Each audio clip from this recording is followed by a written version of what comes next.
Bienvenue dans cette capsule sur l'arbitrage, l'un des modes alternatifs de résolution de conflits. L'arbitrage se rapproche le plus du recours judiciaire, étant donné que les parties décident de soumettre leurs différends à un tiers qui va trancher les litiges et rendre une sentence, et non pas seulement proposer des solutions. Les deux parties doivent renoncer à leur recours judiciaire devant un tribunal et consentir à l'arbitrage. Dans un contrat, les parties peuvent prévoir une clause compromissoire pour soumettre leurs différends à venir à l'arbitrage. Sinon, ils peuvent prévoir un compromis d'arbitrage pour les différends qui existent déjà. Mais pourquoi utiliser l'arbitrage?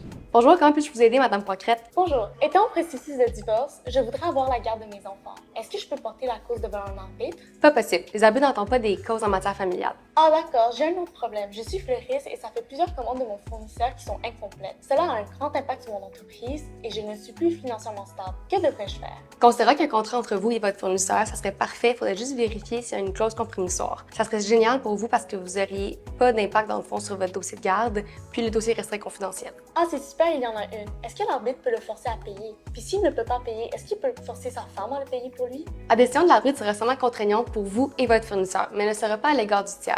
Puis aussi, il faudrait s'assurer avec le fournisseur qu'il consent à l'arbitrage, donc il faudrait le rencontrer parce que l'arbitre ne pourrait pas l'obliger à participer au processus.